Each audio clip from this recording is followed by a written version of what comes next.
तर पिंपरीत पवारांच्या राष्ट्रवादीनं धोका दिल्याचा ठाकरे सेनेचा आरोप आहे। शेवटपर्यंत आमच्याशी चर्चा केली, नंतर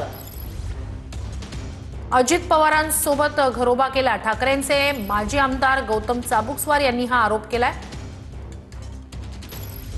काल अचानक दोन्ही राष्ट्रवादी काँग्रेस एकत्र झाल्यामुळे खरं पाहता आम्हाला धक्का बसलेला आहे। फसवणूक तर निश्चितपणे आहे, पण आम्हाला काही सांगितलं नाही आणि ते अचानक ते दोन्ही राष्ट्रवादी काँग्रेस पक्ष एकत्रित झाल्यामुळे आम्हाला धक्का बसलेला आहे। परंतु आमचा प्लॅन बी तयार आहे आणि राष्ट्रवादी काँग्रेस शरद पवार गटाला सोडून देखील आम्ही या ठिकाणी निवडणूक लढवणार। महत्त्वाची भिवंडी महानगरपालिकेसाठी भाजप आणि शिंदेच्या शिवसेनेची युती झाल्याची माहिती समोर येते।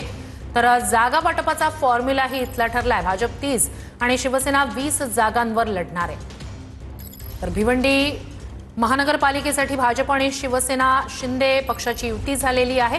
जागा वाटपाचा फॉर्म्युला सुद्धा ठरल्याची माहिती समोर येते। भिवंडीमध्ये 30 जागा भाजप लढणार आहे, तर शिवसेना 20 जागांवर लढणार असल्याची माहिती समोर येते। तर आता मुंबई पाठोपाठ भिवंडीमध्ये सुद्धा भाजप आणि शिंदेची शिवसेना एकत्र येत निवडणूक लढवत आहेत।